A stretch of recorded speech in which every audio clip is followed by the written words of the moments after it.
Pronto, tá gravando. Fiquem à vontade, tá bom? Estou apresentando a tela aqui. Tá bom, obrigado, viu? Vocês estão vendo Imagina. já? Sim. Fechou.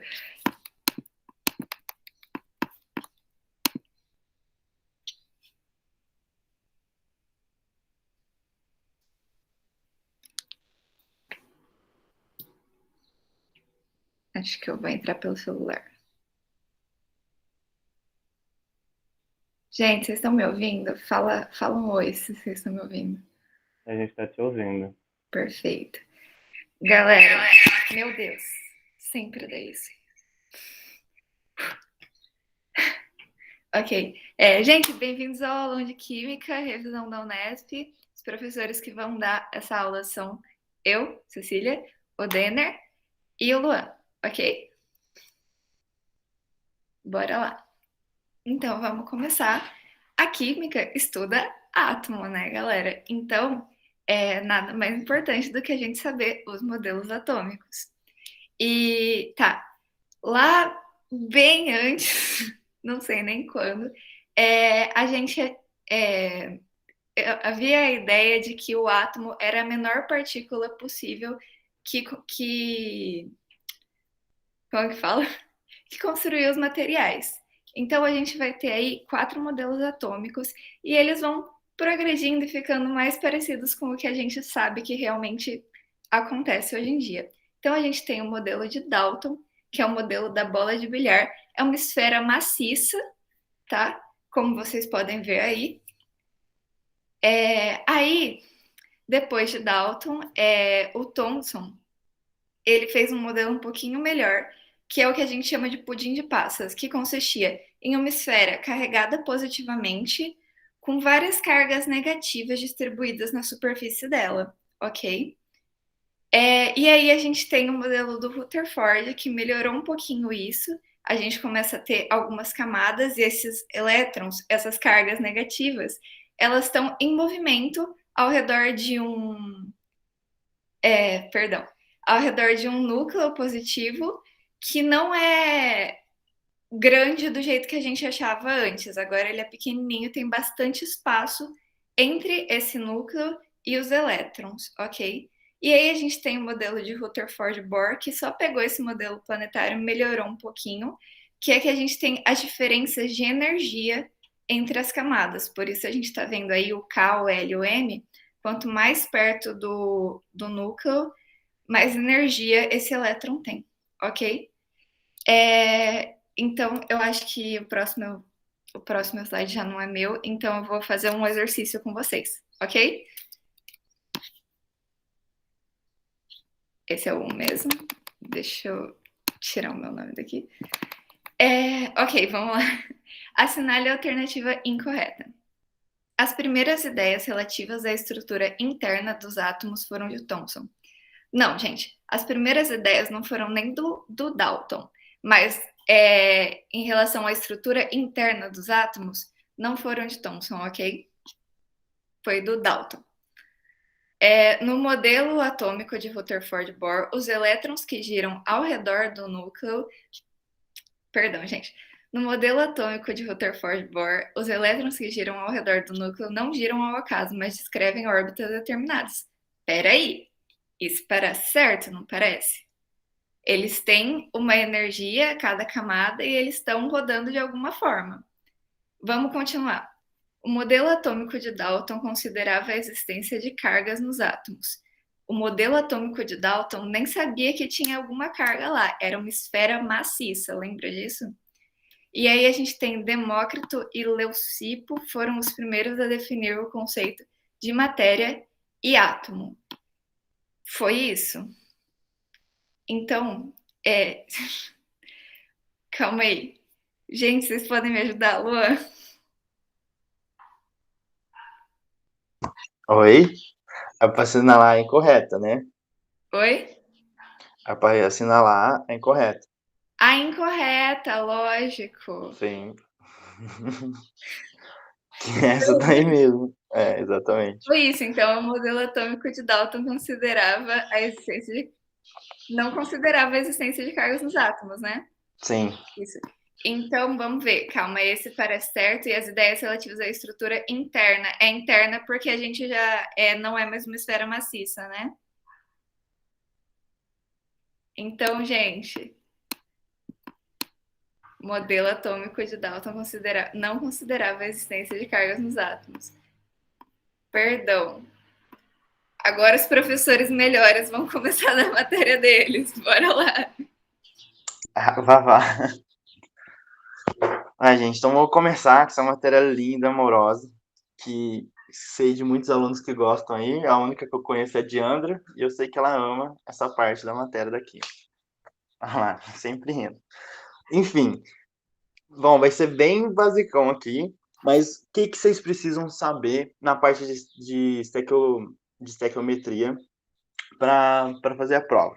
Gente, não vai ser nada demais. Estequiometria, como eu disse pro povo do noturno, não é um bicho de 7 cabeças. A única coisa difícil é interpretar algumas coisinhas quando envolve rendimento, impureza, essas coisas já começa a ficar chato. Mas o resto é de boa. Bom, então vamos começar do começo. Primeiro, a base assim de toda a ideia da estequiometria é a lei do Lavoisier, do Tito Lavoisier. Ele fala que na natureza nada se cria, nada se perde, tudo se transforma. E o que ele quer dizer, basicamente? É a lei das conservações da massa, gente. Então, ele fala que o que tiver de um lado vai ter do outro. Ponto. Então, se tem 30 gramas de uma coisa no reagente ali, vai ter 30 gramas de produto. É isso. Claro que isso considerando um sistema fechado e tudo mais. Mas a ideia dele é essa. Não vai fugir disso. E também tem uma lei muito mais importante, assim, não muito mais importante, mas que a gente vai usar mais, que é a lei de Proust, não sei como falo, porque é francês, eu acho, que seria a lei das proporções fixas. O que seria essa lei das proporções fixas? Bom, aí no slide tem essa equação aí que é a equação química de como, tipo, produzir água. Nela tá falando que 2 hidrogênios mais um oxigênio, opa, vai gerar 2 águas. E o que essa lei das proporções fixas vai falar? Bom, se eu multiplicar, por exemplo, o hidrogênio por 2, o resto também vai ter que ser multiplicado por 2. E mesma coisa se eu for dividir por 2, ou por 3, ou por 4, não importa. Então, tudo que fazer com um reagente ou com um produto, o resto da equação vai ter que sofrer a mesma coisa. Então, se eu multiplicar água por 2, vai ser formado, de vez de 2 águas, vão ser formadas 4. Então, para isso, eu precisaria do dobro de hidrogênio, então precisaria de 4 hidrogênios e 2 águas. É isso a lei de Proust, lei das proporções fixas. Nada demais, né, também. Enfim. Bom, na estequiometria, basicamente a gente só vai usar mol, e mol, aqui só para vocês relembrarem, também pode ser chamado como constante de Avogadro, que é esse número bonito aí, 6,02 vezes 10 a 23 alguma coisa. Por que alguma coisa? Porque o mol, ele é tipo, como que eu posso falar? Uma grandeza. Então, mol é tipo a dúzia. Então, uma dúzia é 12. Mas, tipo, uma dúzia de limões, uma dúzia de laranja, sempre vai ser uma dúzia de alguma coisa. Então, um mol é de alguma coisa. Então, pode ser um mol de molécula, um mol de átomo, um mol de íon, enfim. Sempre vai ser esse número, lembra desse número. E as equações que vocês vão precisar para resolver a estequiometria, além da regra de 3, que é a mais famosa, que é a mais, né, vocês vão ter que saber fazer regra de 3, vão ser essas daqui. Normalmente, vocês não vão precisar fazer isso na segunda fase, nenhuma dessas na primeira fase, vai ser mais na segunda mesmo. Mas pode ser que vocês precisam fazer, saber concentração, número de mols, enfim. Então, essas são as equações importantes que vocês fossem para decorar, lembrar, teriam que ser essas. A da concentração, que é o número de mols sobre o volume, o número de mols, que é a massa que vai dar no exercício sobre a massa molar da molécula, do átomo, enfim, e a da densidade, que é massa sobre o volume. E aí tem umas diquinhas, gente. Você pode passar para mim, Cecília, por favor? As diquinhas, meio que o passo a passo para vocês fazerem a estequiometria. São essas 5. Primeiro, vocês vão escrever a reação química. Vai estar lá no exercício, vocês escrevem, para ficar melhor o raciocínio. Depois, vocês vão ver se a equação química está balanceada. Pode ser que ela está balanceada, pode ser que não. Então, vocês sempre têm que dar aquela checada.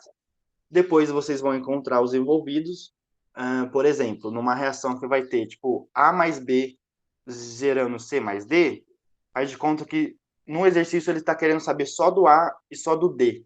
Então, o resto vocês nem ligam. Só fica prestando atenção no A e só fica prestando atenção no D. Vocês têm que encontrar os envolvidos.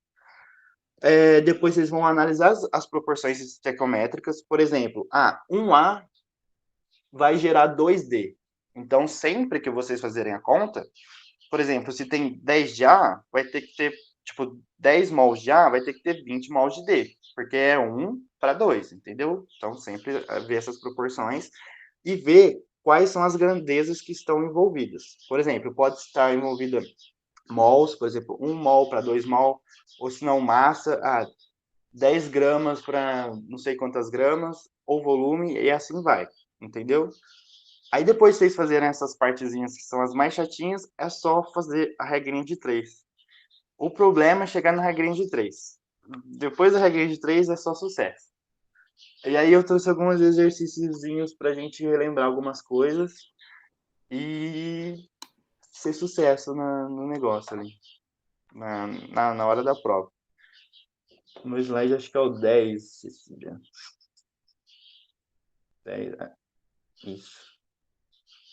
Não, 9. Boa. Beleza. Agora eu não sei se vai aparecer ao mesmo tempo. Deixa eu só fazer um teste aqui. Dá pra ver eu escrevendo? Deu. Beleza. Nóis. Só porque eu acho que talvez vocês vão ter que aproximar, dar um zoom aí. Tá muito longe? No canto esquerdo, Cecília. Qualquer coisa dá uma aumentada aqui no negócio já é. Então, vamos lá. Pode começar? Dá pra ver melhor? Nossa, assim ficou bem próximo. Tá, vamos lá, gente, ó. Primeira questãozinha aqui, VUNESP, parece ser segunda fase, né? Porque é aberta, mas dá pra ver que é uma questão bem tranquila. Vai, vamos lá. Bom, ó, 2 amostras de carbono puro de massa 1,9 gramas foram completamente queimadas ao ar. Beleza. O único produto formado nesses dois casos foi o dióxido de carbono gasoso. E ele foi totalmente recolhido e as massas obtidas foram 3,66 e 32,94, respectivamente. Qual que foi a pergunta A? Demonstre que nos dois casos a lei de Proust é obedecida. Tá, vamos fazer A, então. Eu acabei de falar, qual que é a lei de Proust? É a lei das proporções fixas. Ou seja, se for dividir 1 por 2, vai dividir por 2. É sempre assim. De um lado, reagente. Fez esse reagente vezes 2, o produto também vai ter que vezes 2. E assim vai. Vou escrever a reação química aqui só para ficar mais fácil. Ó. O carbono puro, ele vai reagir com o ar, com o oxigênio, formando gás carbônico. Beleza. No primeiro caso, foi 1 grama de carbono. O oxigênio ele não está envolvido aqui na questão, então a gente ignora o oxigênio. E foi produzido 3,66 gramas de CO2. E no segundo caso foram 9 gramas de carbono para 32,94 gramas de dióxido de carbono. Tá, ele quer que a gente demonstrar que a lei de Proust é obedecida. Nesse exercício, ó, é muito tranquilo. A gente vai pelo carbono, que é mais fácil de ver. Aqui, a gente tem que 1 grama de carbono gerou isso daqui de CO2. Só que quando a gente multiplica por 9, gerou 32,94. E quando a gente faz a continha dividindo 32 por 3,66, a gente vê que também foi multiplicado por 9. Só isso já demonstraria que a lei de Proust foi obedecida. Não precisa de mais nada. Isso já daria certo. Tá. E como que vocês provariam, por exemplo, a primeira linha aqui? que a lei de Proust também foi obedecida. Se vocês lembrarem lá, o carbono tem massa 12. E aqui é 1 só, aqui tá 1.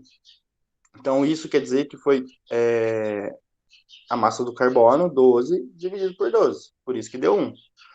E aqui vai ser a mesma coisa, vai ser a massa do CO2, que é 44. 44? Acho que é. Aí você divide por 12 e vai dar o mesmo resultado. Não, é 44. Enfim, é isso, gente. Não precisa mais que isso. E aí o outro, que já é um pouco mais complicadinho. Deixa eu apagar aqui, porque senão vai ter espaço. Não é complicadinho.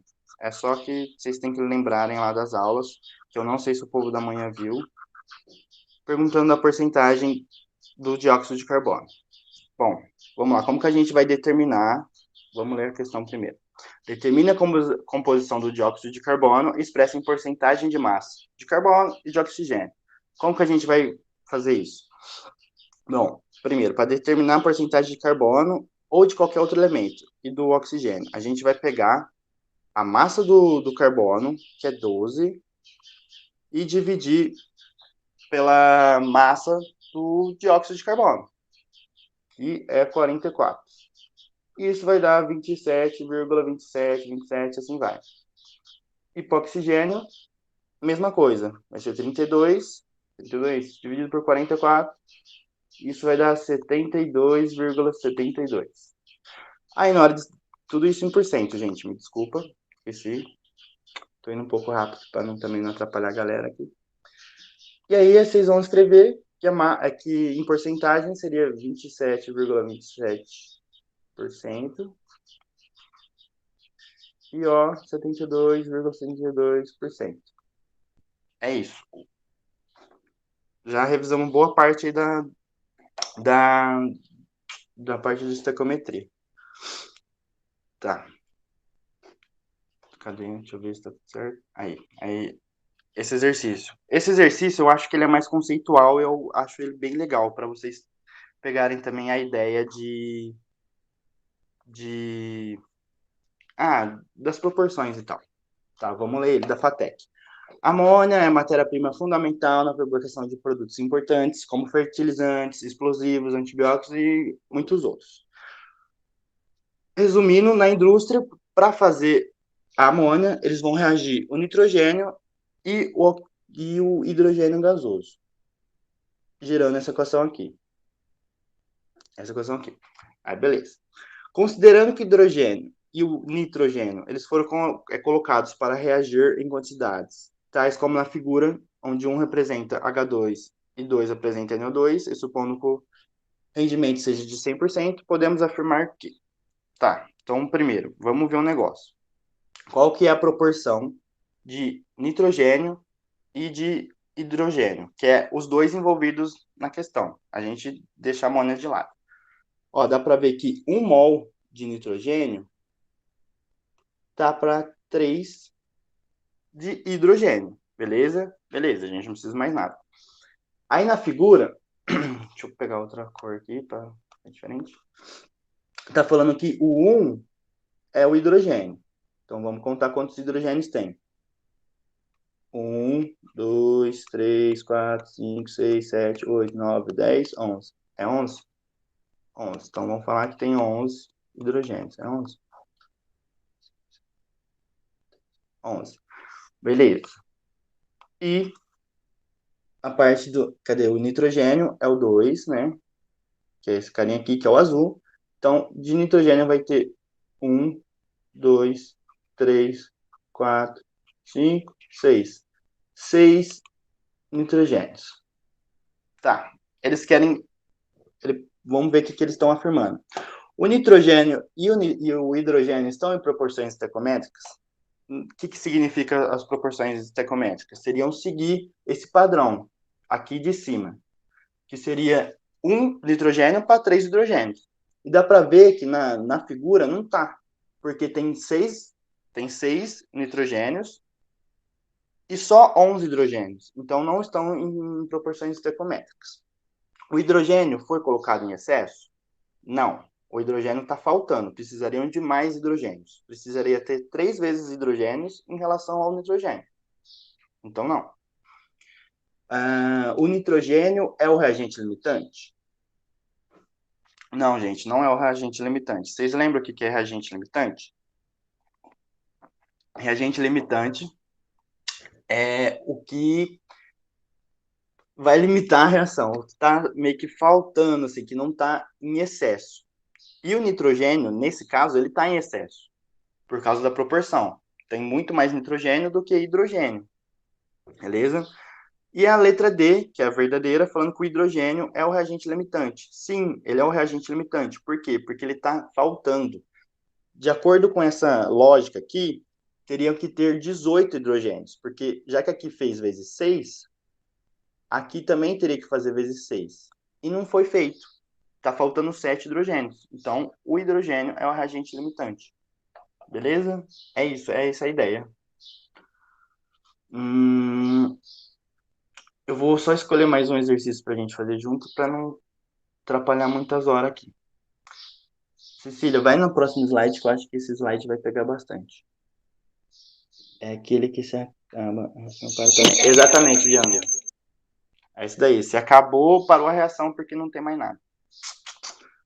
Tá, agora esse exercício aí, ele já é mais chatinho. E esse exercício, se vocês conseguirem fazer, vocês vão deitar assim estequiometria, não precisa fazer mais nada. Beleza? Então, vamos lá, deixa eu ver o exercício aqui. Vai, vamos ler o exercício. A piroluzita é um minério que se obtém o metal manganês, muito utilizado em diversos tipos de aços resistentes. O principal componente da piroluzita é o dióxido de manganês. Beleza, o principal componente.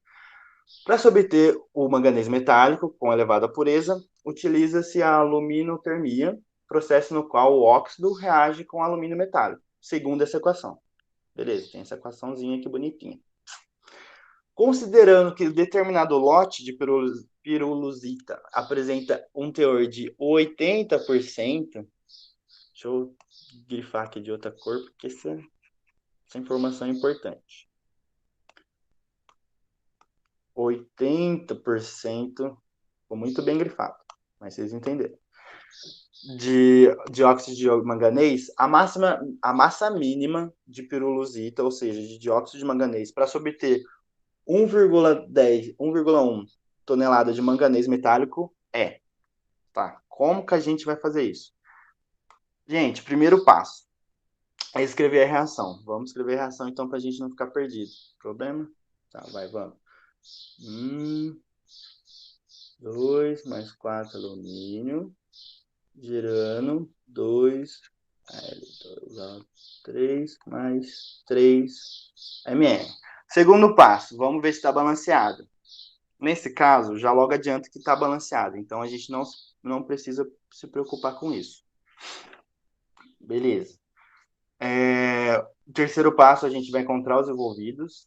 Deixa eu grifar os envolvidos.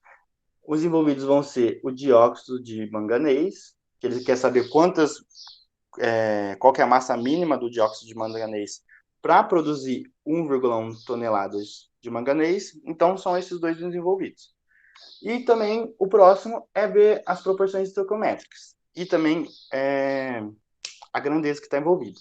Bom, a proporção estequiométrica dele está 3 para 3. Então, 3 dióxido de manganês vai produzir 3 manganês. Beleza? Tá igual, tá 1 para 1, basicamente. Tá, vamos lá.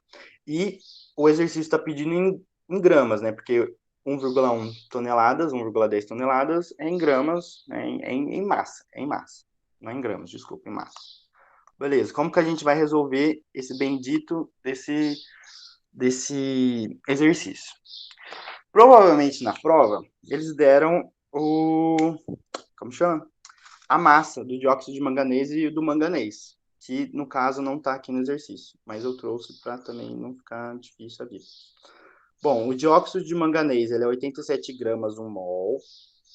Então, o dióxido de manganês. E o manganês metálico, o manganês sozinho, bonitinho, é 55 gramas. Beleza? É isso que a gente precisa. Então vamos lá. Como que a gente vai resolver isso? Gente, a gente já pode partir para a regra de 3. A gente só precisa saber montar a regra de 3. Primeiro, a gente faz como se a gente faz com as massas normais, sem considerar a tonelada do exercício. Então, ó, 3 vezes 87 vai produzir 3 vezes 55, ok? Só que como dos dois lados tem 3 vezes alguma coisa, a gente ignora. Então, a gente só tira esse 3. O 3 só vai deixar a conta mais difícil. Então, beleza. 87 gramas de dióxido de manganês vai fazer 55 gramas de manganês metálico. Ok. Beleza. Aí, ele quer saber qual que é a massa do dióxido de manganês, né, a pirolusita, são necessárias para fazer... Deixa eu apagar aqui que eu escrevi errado. 1,10 toneladas de dióxido de manganês. Ok. Resolvendo essa... Não, vamos fazer bonitinho. A gente vai fazer a regra de 3. Então, vai ser o x vezes 55. 55x vai ser igual a 87 vezes 1,1. 1,10 toneladas. Isso é igual a 95,7, eu acho. Deixa eu ter certeza. 95,7. Então, isso vai ser igual a 95,7 toneladas. Então, x igual a 95,7 toneladas dividido por 55. Que vai ser igual, dividido por 55.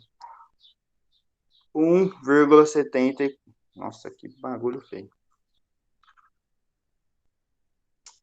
Vai ser igual a 1,74 toneladas de dióxido de manganês. Acabou o exercício? É a letra C que a gente vai marcar?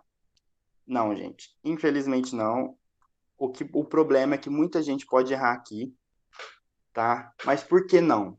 Porque no exercício aqui, no enunciado, ele fala que o teor de pureza da pirolusita é de 80%, né? Só 80% é dióxido de manganês. E ele quer saber a massa total da pirolusita. Entenderam? Então, como que fala?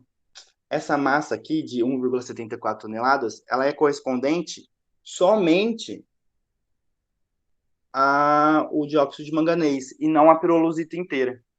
Então, para a gente saber a resposta do exercício, a gente vai fazer que 1,74 toneladas é 80%.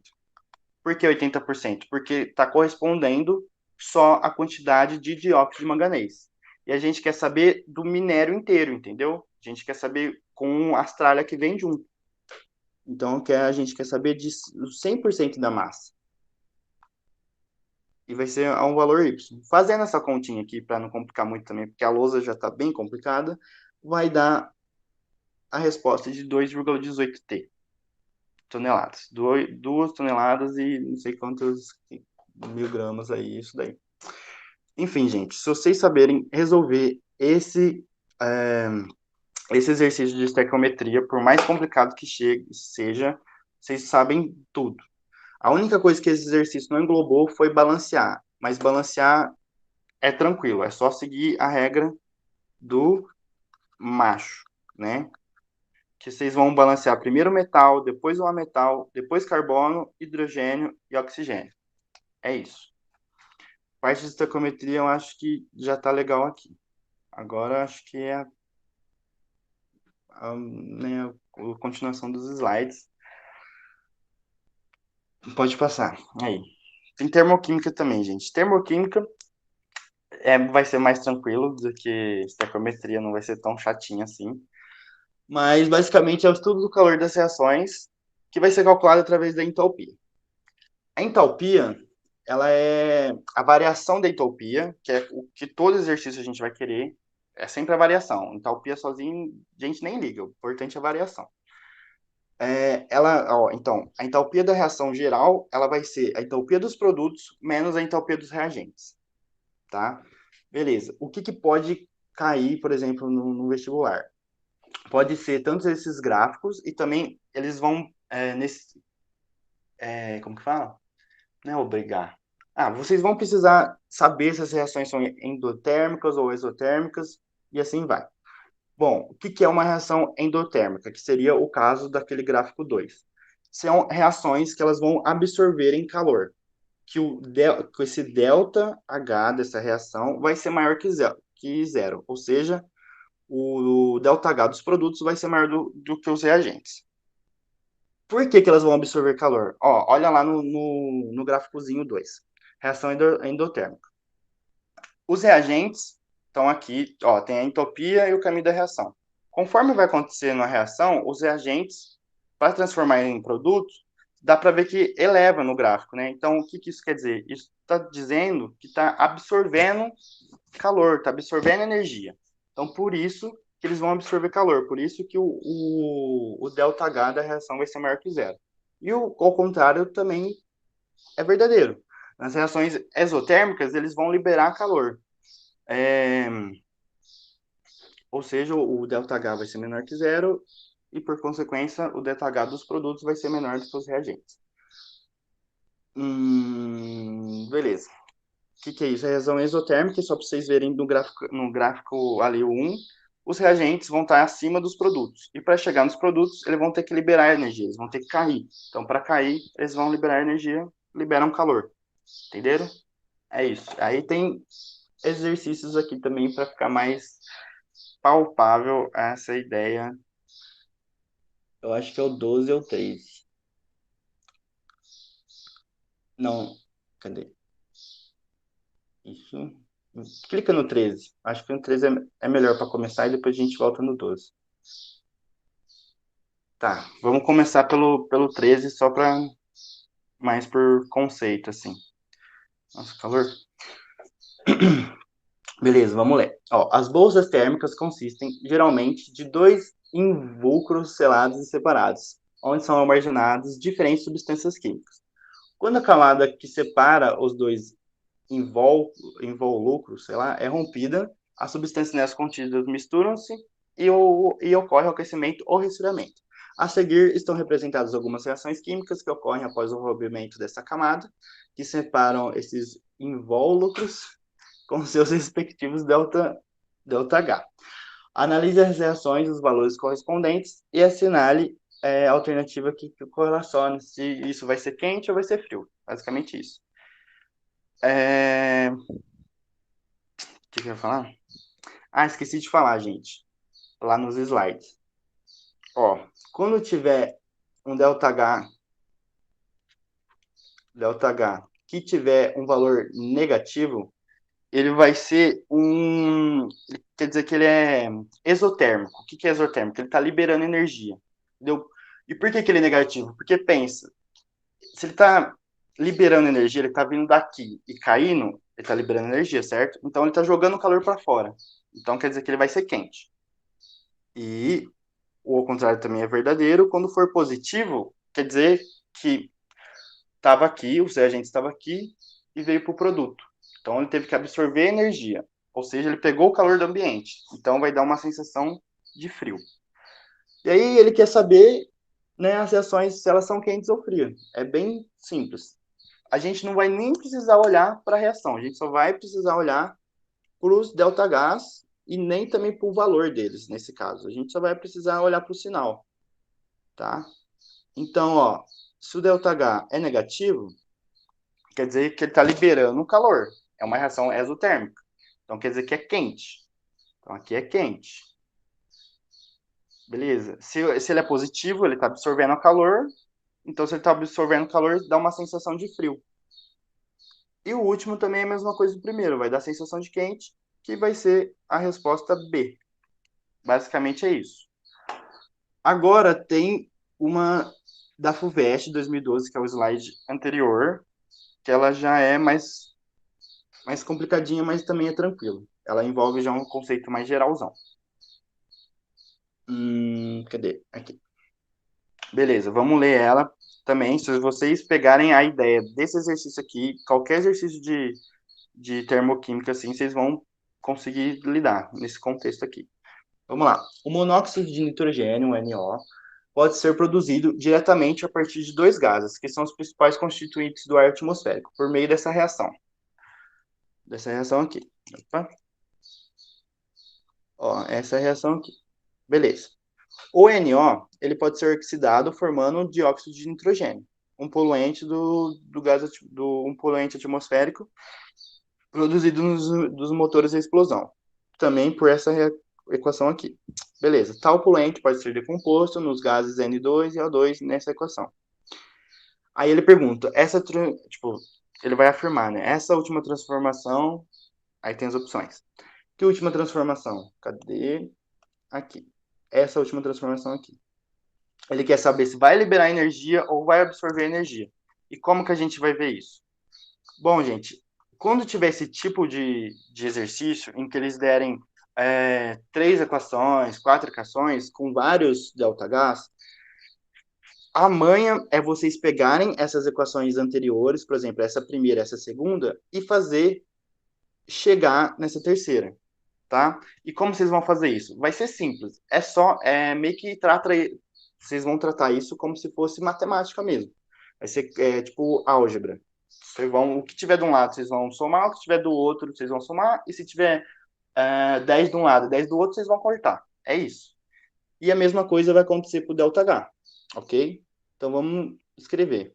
Porque ele está perguntando se vai liberar energia, absorver energia. Então a gente tem que saber se ele vai liberar ou absorver nessa última equação. E para isso a gente vai precisar resolver esse exercício. Desse jeito, né? Tipo, fazendo essas etapinhas. Ó. Beleza, primeira equação número 1. N2 mais O2 vai ser igual a 2NO.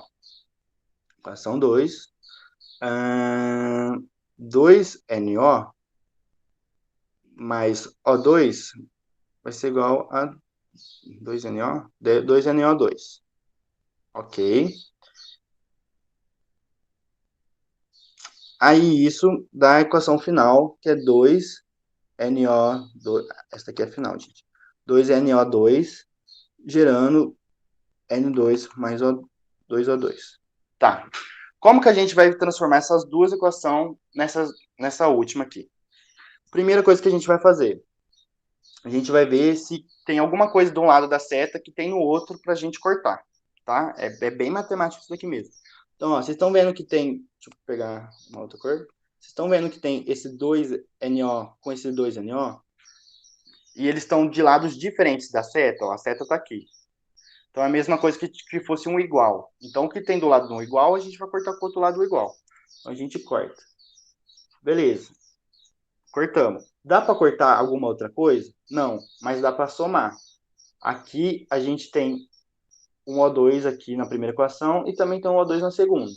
Beleza. Então essa equação ficaria basicamente N2 mais 2O2, gerando 2NO2. Ok. Tá ao contrário da outra equação, certo? Isso não vai influenciar em nada, gente. É só virar mesmo. Beleza. Conseguimos ver como que chega nessa equação. Só precisando virar ela. Né? Tipo, 10 mais 2 é igual a 12. Mesma coisa que 12 igual a 10 mais 2. Isso não vai mudar nada. Mas o que essa virada vai influenciar? Vai influenciar no ΔH. Do mesmo jeito que a gente somou essa equação 1 com a equação 2 para gerar 3, para a gente saber o ΔH da equação 3, a gente também vai ter que somar.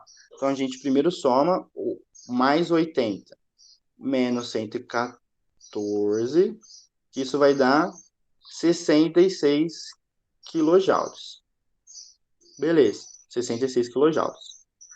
Sabemos o quanto de ΔH seria da equação 3. Só que vocês lembram que nessa soma, da equação 1 com a equação 2, a gente virou a equação? Quando a gente vira a equação, vocês estão vendo que aqui o sinalzinho é mais. A única coisa que vai mudar quando a gente vira a equação é que o sinalzinho vai ser menos. E o que o sinalzinho menos indica? Ele indica que libera energia. Aí, beleza. Então, vamos lá na questão. A gente já sabe qual que é o ΔH envolvido na equação aqui. Vamos ler, ó, A e a B, tá falando que libera. Beleza, já podia parar aqui, porque a gente já sabe que vai liberar energia. O resto, ó, vai falar que absorve, ou que não tem absorção e nem liberação de energia. Então, o resto a gente ignora. Se a gente não soubesse, não desse tempo, pelo menos na hora de chutar já ia ter 50% de chance. Isso é bem maior. Tá. Opção A, libera quantidade de energia maior do que 114 kJ? Não, porque o que a gente calculou é 66. Então, a gente fica com a opção B, que vai liberar uma quantidade de energia menor que 114 joules. É isso. A termoquímica não vai passar disso. Tranquilinho, tranquileba. Acabou. É nóis. Agora, com o Denner. Agora eu. Bom, gente, na cinética química, o que a gente precisa saber? É a parte da química que estuda a velocidade das reações, né? E uma reação ela só vai acontecer se tiver colisões efetivas entre seus reagentes. O que isso quer dizer? Que quando está lá os reagentes juntos, eles precisam se colidir para as ligações dos reagentes se quebrarem para assim formar os produtos.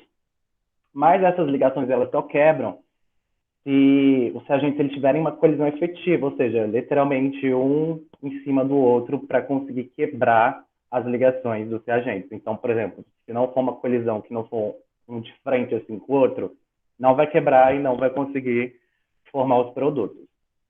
E aí a gente tem alguns fatores que interferem na velocidade das reações. Primeiro, a gente tem a temperatura. Quando a gente aumenta a temperatura, vai aumentar o número de colisões e vai aumentar também a velocidade das reações. Por quê? Pense aqui comigo, a gente vai aumentar a temperatura, então as molequinhas dos reagentes vão ficar mais agitadas, né? Pense em, por exemplo, ferver a água. Você fica vendo que a água fica bem mais agitada. Então, por exemplo, você tem dois reagentes juntos, eles vão ficar tão agitados que as colisões entre eles vão ser muito mais fáceis de acontecer com esse aumento de temperatura. O outro fator, a concentração. Aumenta a concentração, aumenta o número de colisões e aumenta a velocidade também. Dada a mesma coisa, por exemplo, você tem 0,1 mol de dois reagentes. Aí você vai adicionando mais reagente, a grande quantidade de reagente vai ficar mais fácil também para que as colisões efetivas aconteçam e, com isso, a velocidade da reação aumenta. O terceiro ponto, a pressão. A gente aumenta a pressão, vai aumentar também o número de colisões e vai aumentar também a velocidade das reações. Por exemplo, eu tenho aqui essa garrafinha, faz de conta que está cheia de gases aqui para reagir. Aí, está aqui normal a pressão dela, e eu venho aqui, vou apertando, aperto tudo assim com a pressão absurda, então as moléculas dos gases vão ficar muito mais próximas umas das outras, que vai possibilitar de novo que as colisões sejam mais fáceis de acontecer, e isso vai aumentar a velocidade da reação também. Já a superfície de contato, quanto eu aumento a superfície de contato, eu também vou aumentar o número de colisões e vou aumentar também a velocidade das reações.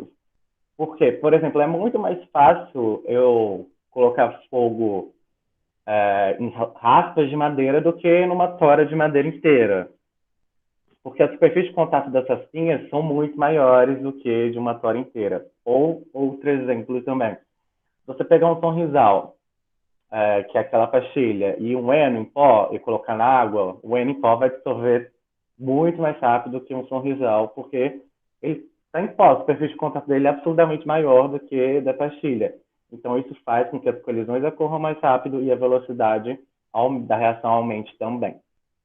E a gente tem o catalisador. O catalisador, a função dele é diminuir a energia mínima necessária para que a reação aconteça, porque toda reação tem uma energia necessária para que ela consiga acontecer. E o catalisador ele vai diminuir essa energia. Então tem que prestar bastante atenção, até coloquei em laranja, temperatura, concentração, pressão e superfície de contato, porque são os fatores que têm a ver com o número de colisões. E algumas questões assim gostam de colocar uma pegadinha do tipo, o catalisador da reação fez com que o número de colisões aumentasse. E é falso, o catalisador ele não interfere no número de colisões, ele só diminui a energia mínima para que a reação aconteça. Aí pode passar o slide, Cecília. Aí eu coloquei um gráfico aí para a gente observar, com catalisador e sem catalisador. Em preto é a curva do caminho da reação sem catalisador. A gente percebe que a energia de ativação dela é muito maior do que quando tem vermelho com catalisador. Então, ela diminui essa energia e isso faz com que a reação aconteça mais rápido, né? E aí a gente tem um complexo ativado, que é o ponto máximo quando as ligações dos reagentes foram quebradas e a gente vai começar a formar os produtos. E outro ponto importante desse gráfico também é que o catalisador ele não interfere no ΔH, ele não interfere na entalpia das reações.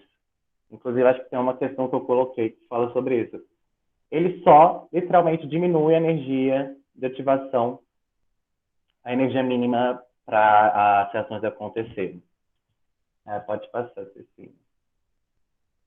Agora a gente tem o equilíbrio químico. Bom, o equilíbrio químico é quando a gente tem uma reação que tanto a sua reação direta e quanto inversa, as duas têm a mesma velocidade. E tanto reagente quanto produto têm concentrações constantes. Mas para que aconteça o equilíbrio químico, ele precisa estar num sistema fechado. Por quê? Porque eu não posso ter trocas com o ambiente dessa reação. Porque se eu tiver trocas, ela não vai estar em equilíbrio, né? Porque vai acontecer outras reações ao mesmo tempo ali.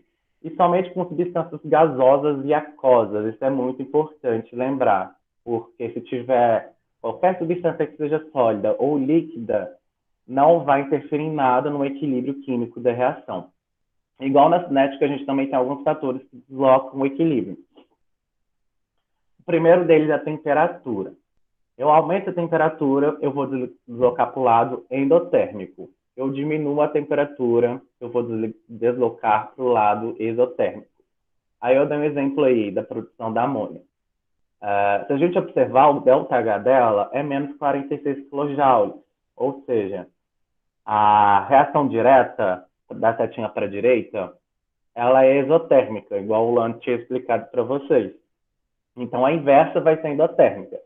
Então, nessa reação, por exemplo, eu vou aumentar a temperatura, eu vou desligar para o lado endotérmico, ou seja, eu vou deslocar o equilíbrio dessa reação para a esquerda. E se eu diminuir a temperatura, eu vou desligar para o lado exotérmico, vou deslocar para a direita. Então, tem que sempre observar o ΔH das reações para você ver o que o aumento ou a diminuição da temperatura vai influenciar nesse equilíbrio. Pode passar, Cecília. A concentração. Eu aumento a concentração, eu vou deslocar para o lado contrário. Se eu diminuo a concentração, eu vou deslocar para o mesmo lado. Aí, se você puder voltar naquele exemplo. Por exemplo, eu vou aumentar a concentração do gás nitrogênio. Aumentei a concentração dele. Eu vou deslocar para o lado da formação da amônia, para o lado da formação do NH3.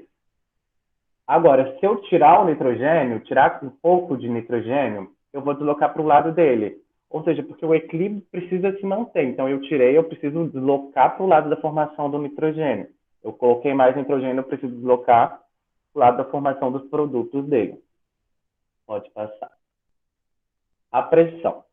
Eu aumento a pressão, eu vou deslocar para o lado de menor número de mol gasoso.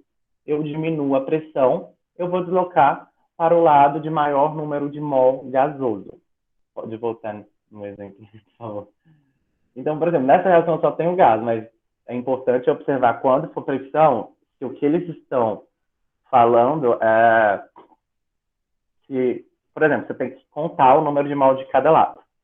Então, por exemplo, nesse lado de nitrogênio e hidrogênio, eu tenho 4 mols de gás. No outro lado, eu só tenho 2 mols. Mas aí você vai contar só os mols gasosos. Se tiver aquoso, líquido, sólido, não vai contar. Então, por exemplo, eu vou aumentar a pressão desse equilíbrio. Eu vou deslocar para o lado de menor número, ou seja, vou deslocar para a direita. Se eu diminuir a pressão, eu vou deslocar para o lado de maior número de mol, ou seja, para a esquerda, porque eu tenho 4 e 2. Aí pode passar, Cecília, por favor. E o catalisador. O catalisador não desloca o equilíbrio, ele só faz com que o equilíbrio seja atingido mais rapidamente.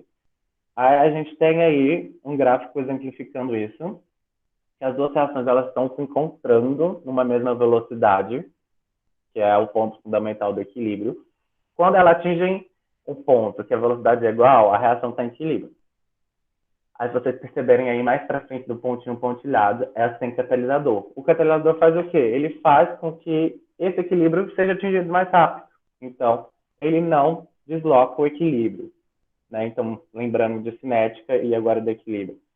Catalisador não desloca o equilíbrio, ele não altera a entalpia da reação, o ΔH da reação, e ele não aumenta o número de colisões. Ele só faz com que a velocidade de reação seja mais rápida ou que o equilíbrio seja atingido mais rápido. Agora vamos para uma questão. É a slide 14.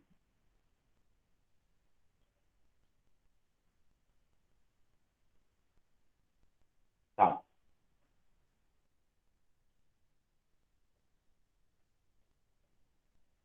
O estireno, matéria-prima indispensável para a produção do poliestireno, é obtido industrialmente pela desidrogenação catalítica do etilbenzeno, que se dá por meio do seguinte equilíbrio químico. A questão já está me contando que eu tenho um equilíbrio químico aqui.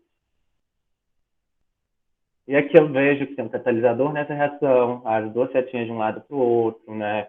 Um equilíbrio químico e tem aqui o ΔH dessa reação também.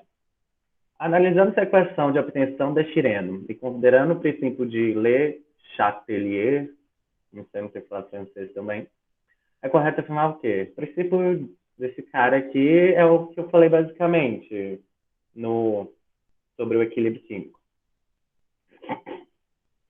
Letra A. A entalpia da reação aumenta com o emprego do catalisador? Não. O catalisador não vai interferir em nada na entalpia da reação. A entalpia vai continuar a mesma se eu tiver um catalisador. A entalpia da reação diminui com o emprego do catalisador? Também não. O aumento da temperatura favorece a formação do estireno? Tá, vamos observar aqui. Ó, a gente sabe que o ΔH é positivo. Então, a gente tem aqui que a reação direta é endo. A reação direta é endo. E a reação inversa vai ser, no caso, então, exotérmica.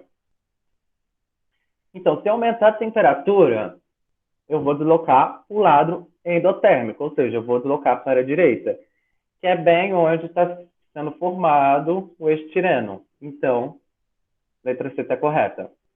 O aumento da pressão não interfere na formação de estireno?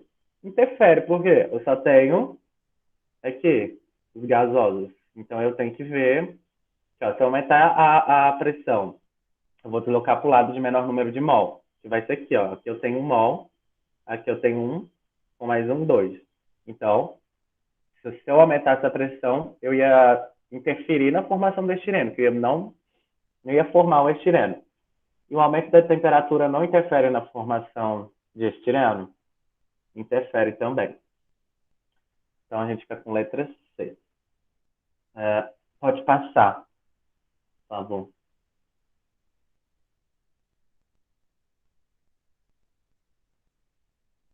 Sob temperatura constante, acrescentou-se cloreto de sódio em água até sobrar sal sem se dissolver como corpo de fundo. Estabeleceu-se assim o seguinte equilíbrio. Né? Então, tem aqui cloreto de sódio e os íons dele. Mantendo a temperatura constante, foi acrescentada mais uma porção de NaCl, sólido. Com isso, observa-se que a condutibilidade elétrica da solução sobrenadante. O que vai acontecer aqui? Esse sistema está em equilíbrio. Então, a gente só tem que observar o que é gasoso e o que é aquoso. Sólido e líquido não vai interferir em nada no equilíbrio. Então, aqui, ó, o NaCl é sólido, ele não vai interferir no equilíbrio.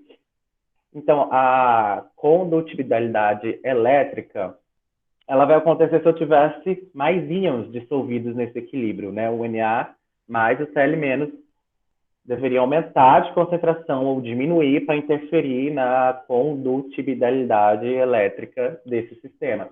Só porque, como eu acrescentei NaCl, eu não vou ter um aumento de íons nessa solução. Então, não vai se alterar. Então, D e E a gente pode eliminar. A quantidade de corpo de fundo, já tinha falado na questão aqui que eu já tinha corpo de fundo nesse sistema. E eu coloquei mais sal. Ou seja, o corpo de fundo vai aumentar. Então, a gente já elimina a letra B. E a concentração de íons em solução? Igual eu falei, não vai se alterar, porque o sólido ele não vai interferir em nada no equilíbrio desse sistema. Certo. Agora eu vou passar para minhas questõezinhas de pH. Aí eu coloquei umas questões de pH, gente, apesar de não ter no slide, mas só para a gente relembrar um pouco. Considere a tabela que apresenta indicadores ácido-base e seus respectivos intervalos de pH de viragem de cor. O que a gente tem que entender nesses intervalos e nesses indicadores de ácido-base? Esse indicador aqui, o número 1. O intervalo dele de pH de viragem é de 1,2 a 2,8. Ou seja, antes de 1,2, né, para baixo de 1,2, a cor vai ser vermelho. Para cima de 2,8, a cor vai ser amarelo. E entre 1,2 e 2,8 vai ser uma mistura dessas duas cores. O 2, vermelho alaranjado. De 4 para baixo, vermelho. De 6,2, alaranjado. E vai se dando o mesmo com o resto desses indicadores. Para distinguir uma solução aquosa de 0,001 mol de HNO3 ácido forte de outra solução aquosa do mesmo ácido de 0,1 mol. Usando somente esses indicadores, a gente deve escolher qual indicador. Nessa questão, é importante a gente lembrar o quê? Que quando a gente tem um ácido forte, seja ele qual ácido for, a concentração desse ácido forte vai ser igual à concentração de H+, independente do ácido que for. Então, nesse caso, ele me deu a concentração do ácido, né? Então, eu preciso encontrar a concentração de H+, para eu descobrir o pH desses dois ácidos. Então, aqui, por exemplo, a concentração é 0,0001 mol por litro. Ou seja, aqui eu vou ter 10, 1, 2, 3, 4. 10 elevado a menos 4. Que é a concentração de H+ desse aqui. O outro vai ser a mesma coisa. Eu vou ter a concentração aqui de 0,1. Ou seja, eu vou jogar a vírgula para lá, vou ter 10 a menos 1. Certo, descobri a concentração de H+. Agora eu preciso descobrir o pH dessas duas soluções. E como que eu vou fazer isso? Usando a fórmula do pH, né? Que pH é igual a menos log da concentração de AH+. E o mesmo se dá para o pH, vai ser menos log da concentração de OH-. Então, nessa primeira, eu vou ter o quê? O pH vai ser menos log da concentração de 10 elevado a menos 4.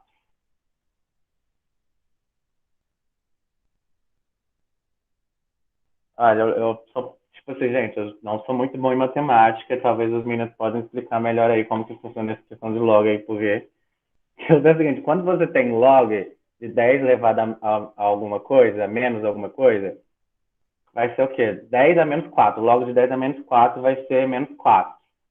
Agora, essa propriedade de log aí Não faço a menor ideia, porque se algum dos meninos souberem explicar aí. Não? Até dá para explicar, você quer mesmo? Porque vai tomar um pouquinho de tempo. Não, então deixa. Tá bom. Então deixa. Mas enfim, o que você tem que saber é quando você tem log de 10 elevado a menos alguma coisa, vai ser aquele menos alguma coisa. Então, menos 4. Menos 4, o pH dessa primeira aqui vai ser 4. Dessa segunda, eu vou ter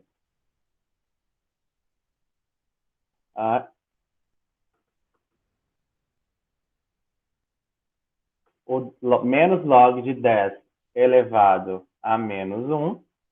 Então, eu vou ter aqui menos 1. Ou seja, o pH vai ser 1. Então, esse intervalo ele vai estar de 1 a 4. Então, se a gente observar aqui, o único indicador que eu consigo utilizar para distinguir essas duas soluções vai ser o indicador 1. Por quê? Ó, aqui é 1. Eu vou estar abaixo de 1,2. Ou seja, esse aqui que tinha concentração de 10 a menos 1 vai ser vermelho. E esse 4 vai estar acima de 2,8. Vai ser amarelo. Então, a gente fica com letra A. Você pode passar a questão. Tá. Uma amostra de água mineral natural a 25 graus foi testada com 3 indicadores de ácido básico. Os resultados desse teste estão indicados na última coluna da tabela. Tá, eu tenho aqui os indicadores. Vamos analisar, então, essa tabela. Vermelho azulado para amarelo alaranjado.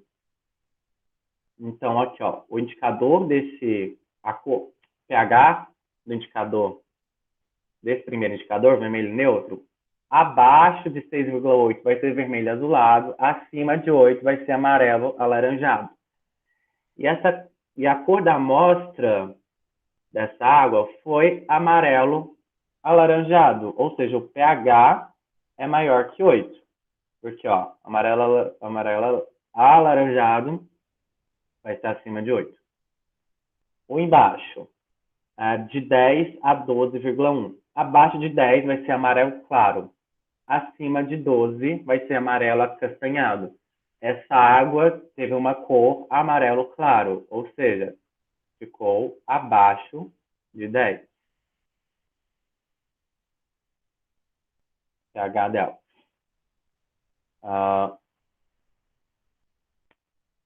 E esse aqui, 7,4 a 9. Abaixo de 7,4 vai ser amarelo. Acima de 9 vai ser púrpura. Então, como deu púrpura, vai ser acima de 9. Isso aqui é para a gente tentar descobrir o pH dessa água. Tá. Analisando as informações da tabela e sabendo que o produto iônico da água a 25 graus Celsius é igual a 1 vezes 10 a menos 14, a concentração de íons de OH- nessa água mineral está entre o quê?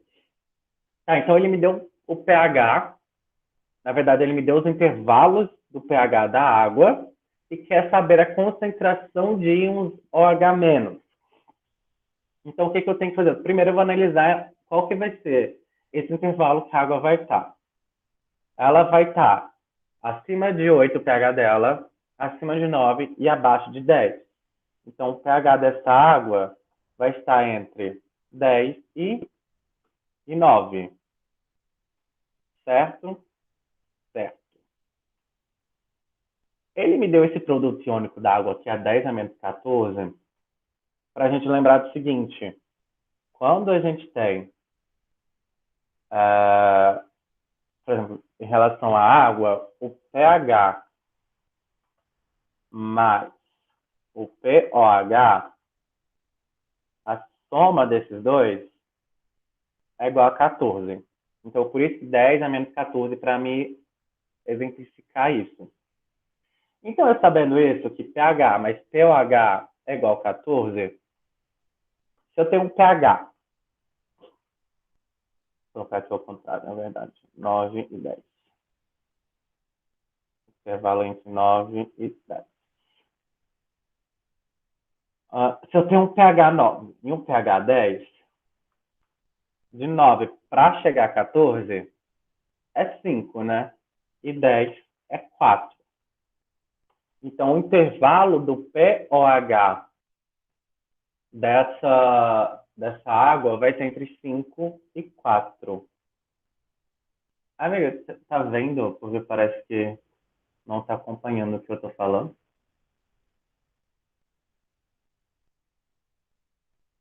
Tá dando pra ver, sim. Ah, tá, tranquilo, então. Então, a gente descobriu que o pH dessa água é 5 e 4.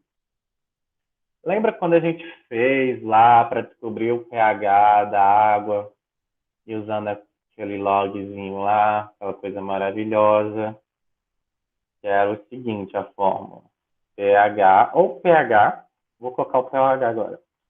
pH é igual a menos log da concentração de OH menos.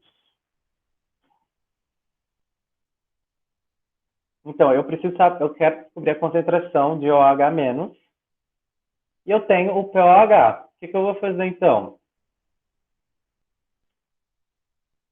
Vou fazer o inverso, mas assim, Denner, eu não vou desenvolver essa fórmula porque não sei. Mas assim, ó, a gente sabia que quando era log de 10 a menos 1, por exemplo, o pH não ficava 1. Então, se eu tenho um pH 5, a concentração de OH menos vai ser 10 elevado a menos 5. E do outro, da mesma forma, se eu tenho um pH 4, a concentração de OH menos vai ficar 10 elevado a menos 4.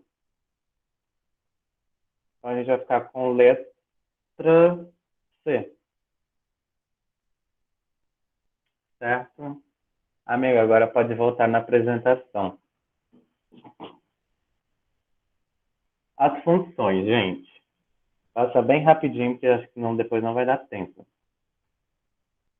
Só para a gente lembrar, os álcoois são quando eu tenho um carbono ligado numa hidroxila, e aí a terminação dele, na nomenclatura, a gente usa o ol, de álcool.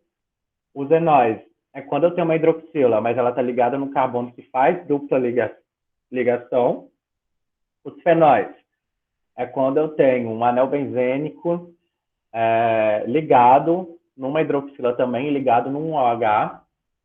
Os aldeídos é quando eu tenho um carbono fazendo uma dupla ligação com um oxigênio.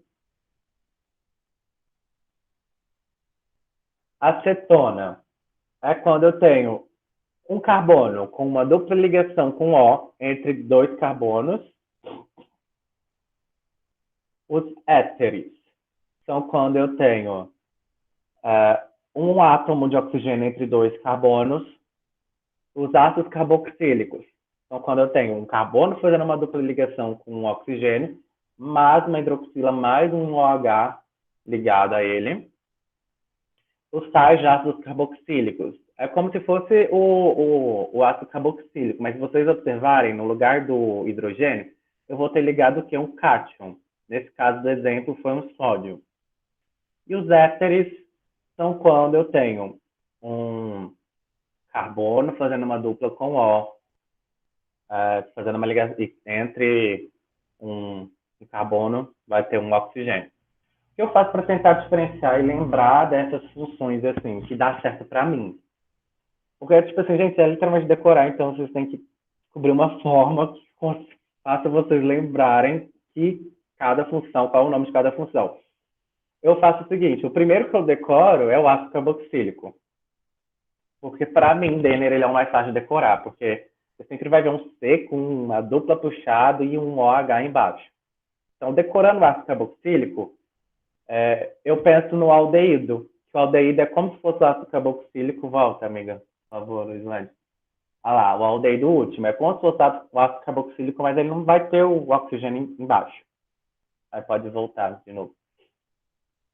Aí depois, eu faço a diferenciação entre o éter e um éster, porque até a nomenclatura é muito parecida. Se a gente observar, os éteres, eles são COC. E se olhar no éster, eu também vou ter um COC lá embaixo. Só porque eu penso, o que tem um S é o que vai ter mais uma dupla ligação lá em cima. E a cetona, eu penso assim, são 3 carbonos um ladinho do outro e eu vou ter uma dupla ligação com O em cima. Então, se der certo para vocês, usem, porque é o que eu fazia. Tá, pode ir para os exercícios, amiga. Acho que eu vou fazer só esse, porque Professor. senão vai dar tempo para você. Oi, Diandra. Depois você pode enviar essa tabela com o resumo das funções orgânicas, porque eu tentei achar uma igual, mas eu não consegui, eu quero imprimir. Claro, mando sim, pode deixar. Bom, gente, eu trouxe uma questão que ela envolve biologia e foi mais para mostrar, assim, sobre as questões da Unesp que são super, como que é a palavra? Intercurricular? Interdisciplinares. Interdisciplinar, yeah. Interdisciplinar, então, por exemplo, eu não sei nada de biologia, mas vou resolver essa questão só com a química. Isso vale para qualquer matéria que vocês forem fazer também. Então, usem as alternativas para vocês não perderem tempo do tipo ficar resolvendo a questão inteira, mas vocês eliminam muito tempo aí, ganham muito tempo utilizando as alternativas para resolver. Então, o que fala? Analisa as estruturas das clorofilas A e B. As clorofilas A e B estão presentes na estrutura celular denominada, não faço a menor ideia de que estrutura é essa, sendo que a clorofila é a principal responsável pelo processo de fotossíntese. Piorou, aí que eu não vou fazer a menor ideia mesmo. Tá, não sei duas coisas da questão, não vou desesperar, eu vou continuar lendo a questão. Nas duas clorofilas, o elemento magnésio encontra-se sobre a forma de íon, com número de carga qual? Bom, o magnésio está na tabela periódica na coluna 2A. Então, todos os elementos da coluna 2A, quando estão na forma de íons, eles vão ter um número de carga 2 mais. Por quê? Porque eles vão perder 2 elétrons. Então, aqui eu já posso vir aqui, ó, eliminar C e eliminar a D. Com 3 alternativas ainda. A diferença entre as duas estruturas é a presença na clorofila B de um grupo da função orgânica, em vez de um grupo metil da clorofila A. Então, aqui eu tenho o grupo metil na A, que eles indicaram aqui, e eu tenho um grupo, uma função orgânica aqui na B. E que função é essa? Lembra que eu falei do ácido carboxílico que era parecidíssimo com aldeído? Então, esse é um aldeído. Ou seja, a gente matou a questão, letra A, sem saber absolutamente nada de biologia.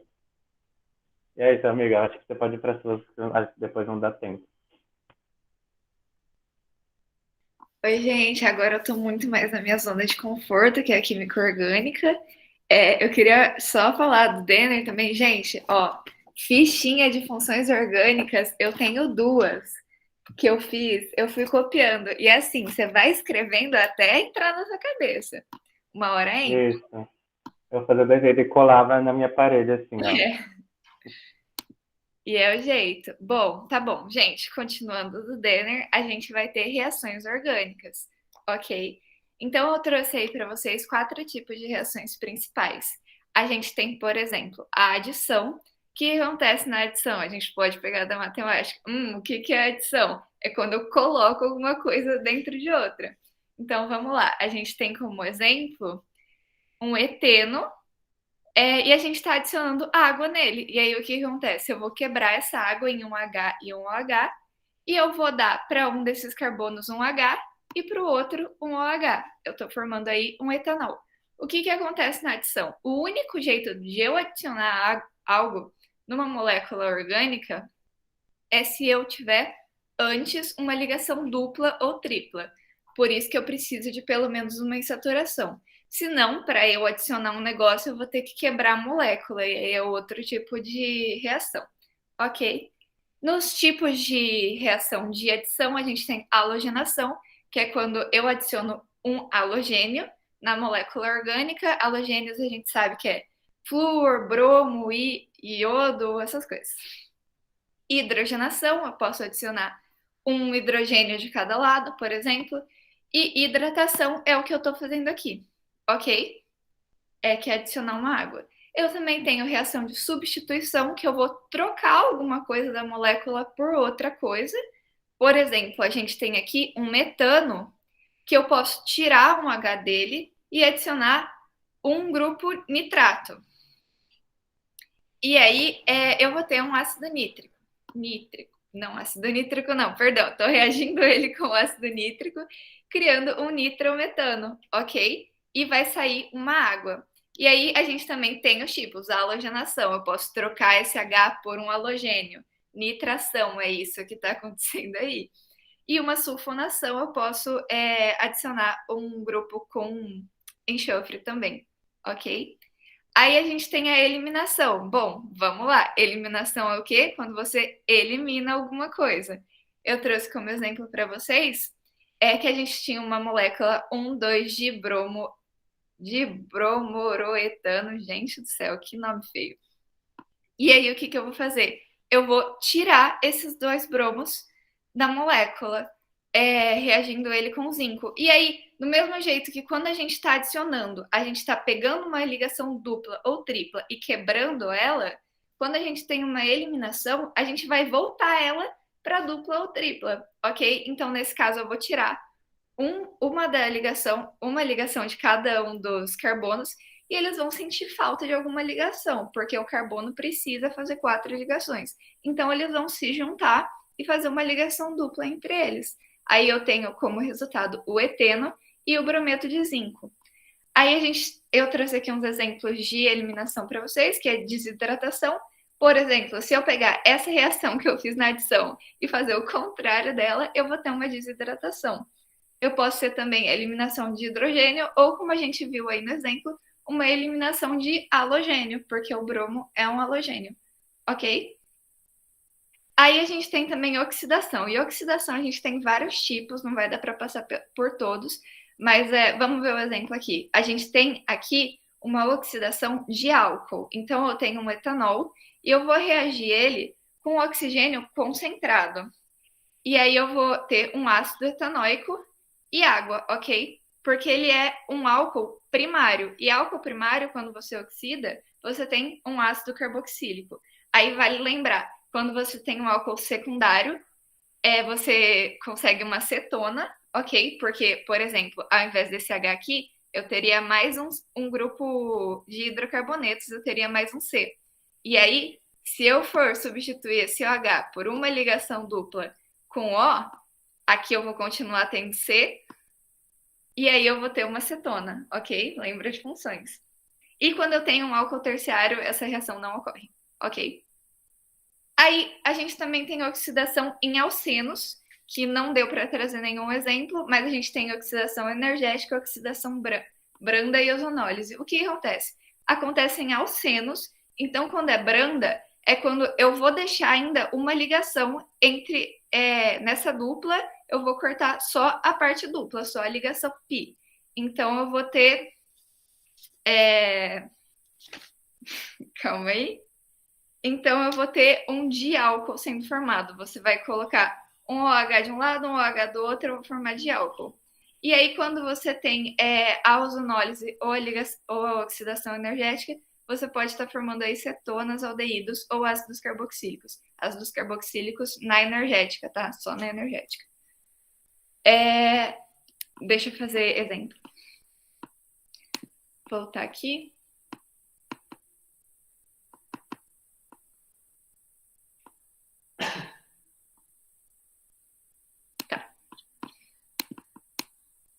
Gente, então vamos lá. Deixa eu ver só a hora. Tá. A obtenção de um álcool saturado a partir do 3-cis-hexenol é possível através de uma reação de... Bom, vamos montar essa reação aqui, né?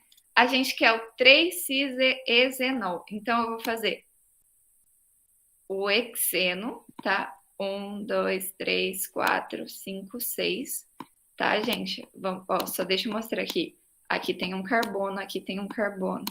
Aqui tem um carbono, aqui tem um carbono, aqui tem um carbono. Aqui tem um carbono. Pronto, 6. Ezenol, ok? Mas é 3cis-ezenol. Então, vamos contar o terceiro carbono. 1, 2, 3. Aqui eu vou ter uma ligação dupla, porque ele é ezeno. Ezenol.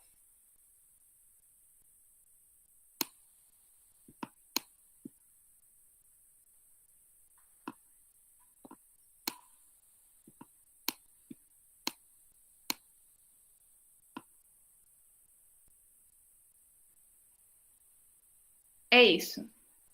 Tá. E um álcool saturado, gente. Isso é um enol, tá? Ai, gente, coloquei no carbono errado. Ah lá, é burra. Pior que teria certo também, porque é 3 dos dois lados. Mas vamos colocar aqui, já que a gente chamou esse de 3. Tá.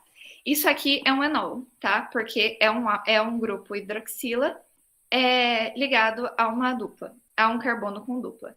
Então, vamos ver. Eu quero a obtenção de um álcool saturado. O que eu posso fazer? Eu posso cortar essa ligação aqui e adicionar um hidrogênio de cada lado. Aí eu vou ter, ó, a mesma molécula. 1, 2, 3, 4, 5, 6. Aqui, 1, 2, 3. Aqui eu vou ter o OH. E aí, deixa eu pegar uma caneta vermelha aqui. Eu cortei essa dupla, então eu vou adicionar um H em cada. Aqui, nesse caso, não é tão importante vocês lembrarem do que é cis-trans, mas daqui a pouco a gente vai ver um exercício sobre essa isomeria. Então, se eu adiciono um H de cada lado, eu tô tendo uma hidrogenação. Ok, galera, vamos lá. Mais um. Ai.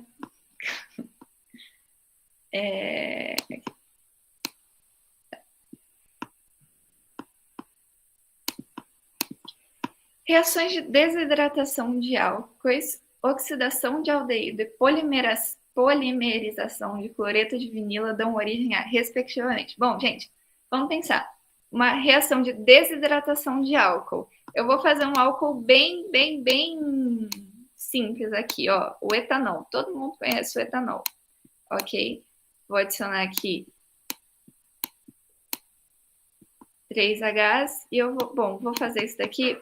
Pela didática, eu vou fazer ele para cá, ó. Calma, gente. Eu vou botar aqui 2Hs e aqui um H. Ele continua estando ligado a 3, tá, gente? Ok? Continua estando escrevendo a mesma coisa. E aqui eu vou colocar um OH nele. E aqui falta quantas ligações para esse C? 1, 2, falta 2, para completar 4. Tá. Se eu vou desidratar um álcool, eu vou tirar uma água dele. Então, eu vou pegar essas duas partes da molécula, eu vou juntar e eu vou tirar. Eu estou desidratando, eu estou tirando uma água dela. E aí, o que eu tenho aqui? Eu vou ter esses Cs criando uma ligação dupla para compensar as partes que eles perderam, a ligação que eles perderam. Aqui H2. Aqui H2. Então, isso daqui é um alceno, ok? Onde tem alceno? Aqui tem alceno. Alcano não funciona pra gente. Alcino não funciona pra gente. Éteres certamente não funciona pra gente. E ácidos carboxílicos também não. A gente está tirando o dessas moléculas. Então, a gente não vai ter nem éter, nem ácido carboxílico. A gente também não vai ter ligação simples, nem ligação tripla, porque se fosse tripla, a gente teria um enol, não um álcool. Ok? Então, a gente já sabe qual que é. Mas vamos continuar. Oxidação de aldeído. Vamos fazer um aldeído aqui, ó. Vou fazer um R e um C aqui, ó. Esse aqui é o grupo aldeído. E lembra que o Denner falou que o aldeído parece muito um ácido carboxílico? Se você oxidar, ou seja, colocar mais oxigênio num aldeído, o que ele vai virar? Ele vai ter um grupão de hidrocarbonetos e aqui a gente vai colocar mais um oxigênio. Eu tenho um ácido carboxílico. E aí a polimerização de cloreto de vinila a gente lembra, assim, do nosso dia a dia o que pode ser um polímero, né? Que são vários monômeros, um ligado no outro. Por exemplo, podia ser uma poliamida. Podia, mas essa opção a gente já sabe que não é. Então, a gente vai lembrar do dia a dia mesmo que o PVC é um polímero, tá? Braquilite também é polímero, proteínas também é polímero, mas tudo isso a gente já tinha descartado antes com a matéria que a gente já sabe, ok? Vamos ver se eu tenho mais algum de reação. Tenho mais um de reação. Vamos lá. O ácido metilpropanoico reage com um butanol, formando água e um produto orgânico. E ele quer saber qual que é esse produto orgânico. Bom, vamos lá. A gente não se assusta com o nome, a gente vai montar isso daí. O ácido metilpropanoico. Ok, vamos por partes. Eu vou primeiro pegar o propan, ok? Propan, eu lembro que são 3 carbonos, porque met, et, prop, but, ok?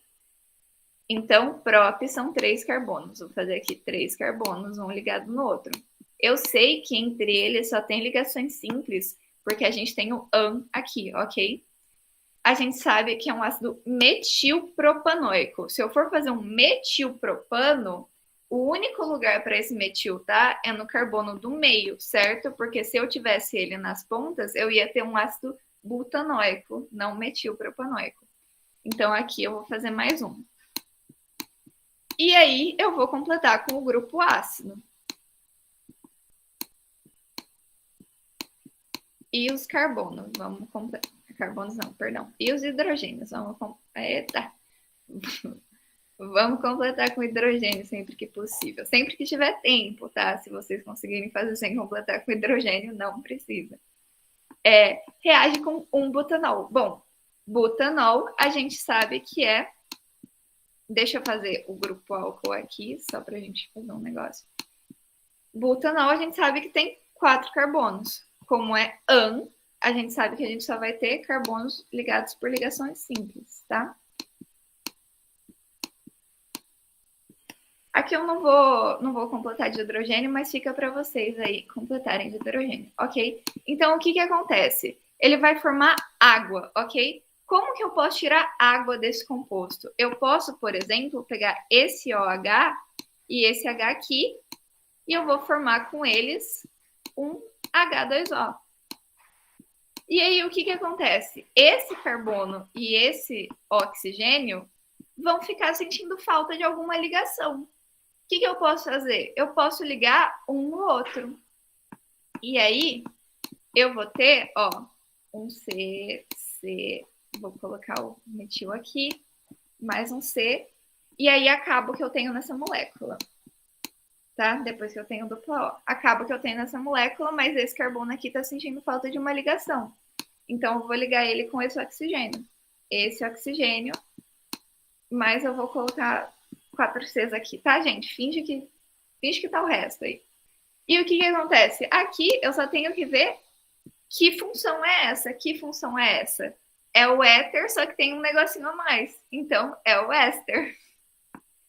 A gente tem uma reação de formação de éster, que é uma esterificação, ok? Esterificação é um negócio que a gente viu bastante nas nossas aulas, que é exatamente isso. Você pega um ácido, reage com um álcool e você tem um éster, ok? Se eu for fazer essa ligação ao contrário, se eu pegar essa molécula aqui e enfiar uma água nela, um H2O, eu vou formar um ácido e um álcool, e aí isso é chamado uma reação de hidrólise, ok? Aí eu acho que vai começar a isomeria. Bom, gente, isomeria. A gente tem um resuminho aqui. Isomeria, a gente tem 2 tipos principais. A gente tem a espacial e a gente tem a plana. Vamos primeiro para a plana. A plana é basicamente assim. Isomeria é quando eu tenho escrito lá, bonitinho, C, X, H, Y, O, sei lá quanto. Eu tenho uma molécula que essa fórmula vai ser escrita igual a outra, mas elas vão ser diferentes em alguma outra coisa. Por exemplo, quando eu tenho uma isomeria plana, eu posso ter a molécula escrita do mesmo jeito, com a mesma quantidade de carbono, a mesma quantidade de hidrogênio, mesma quantidade de oxigênio, nitrogênio, o que for. Mas eu posso ter uma função diferente, ok? Então, a gente pode ter uma isomeria de função, que é quando eu tenho a mesma quantidade das coisas, mas eu tenho funções diferentes. Eu posso ter uma isomeria de cadeia, que eu tenho... Tudo bem, tchau, Luan. Eu posso ter uma isomeria de cadeia, por exemplo, eu posso ter uma cadeia ramificada, uma cadeia heterogênea ou homogênea, que é quando eu tenho um heteroátomo, um oxigênio, por exemplo, no meio da cadeia ou na ponta. Isso aí vai ser uma isomeria de cadeia, ok? Posição. Eu posso ter, por exemplo, se eu tenho uma hidroxila no meio da cadeia, não, penduradinha assim, no meio da cadeia, no carbono 2 ou no carbono 4, e eu tenho 6 carbonos. Isso é uma isomeria de posição, ok? Posição de ramificação, assim, essas coisas. E aí, calma aí, que a posição não terminou por aí, porque a gente tem um tipo especial de isomeria de posição, que é a metameria. Por exemplo, se eu tenho dois éteres, se eu tenho dois éteres que têm a mesma quantidade de carbono, a mesma quantidade de hidrogênio, a mesma quantidade de oxigênio, mas um éter está com o oxigênio um pouquinho mais para frente e um éter está com o oxigênio um pouquinho mais para o lado, ok? Isso é uma metameria. A metameria é uma isomeria de posição do heteroátomo. E a tautomeria é quando a gente tem o grupo enol. A função enol ela é muito instável, então ela vai ficar fazendo um equilíbrio, olá, da outra aula, ela vai fazer um equilíbrio com cetona ou aldeído, ok? Dependendo da posição que esse enol tá. Então a gente tem aí um tipo de isomeria especial que é a tautomeria, ok? A gente também tem isomeria espacial, que é quando tudo da molécula é muito igual. Toda a função é igual, a cadeia é igual, a posição é igual, não tem metameria, tautomeria. Só que a gente vai ter, por exemplo, a cis-trans, a gente tem no meio da cadeia uma ligação dupla. E essa ligação dupla, ela tá ligada com dois grupos diferentes, tá?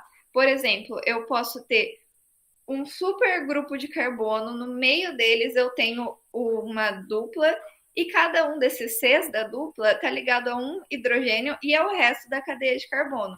O que eu vou ter? Eu vou ter que esses hidrogênios são semelhantes e esses grupos de carbonos também são semelhantes entre si.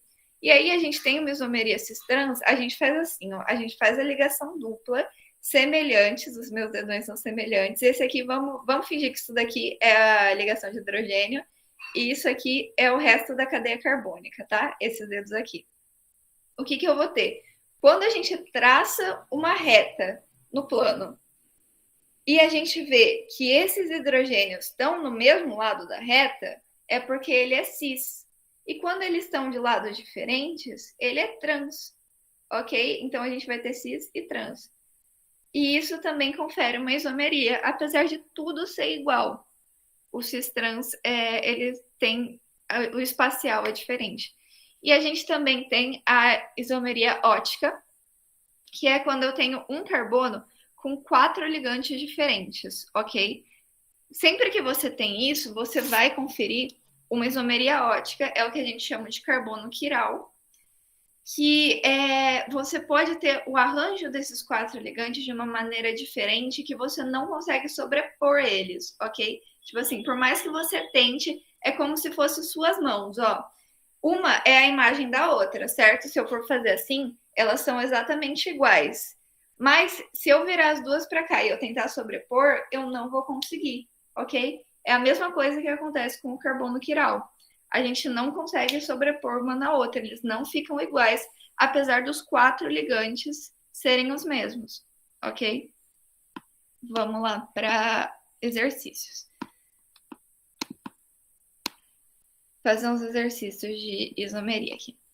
Considere as afirmações. Bom, propanal é um isômero da propanona. O que a gente vai ter que fazer? A gente vai ter que montar a molécula aqui, que é gostoso, né? Propanal. Bom, vou fazer assim, ó. 1, 2, 3, tá? Isso aqui é um carbono. Isso aqui é um carbono, isso aqui é um carbono. Propanal. Propanal é um aldeído. O grupo aldeído tem uma dupla O e um H. Isômero da propanona. Qual que é a propanona? Vamos fazer.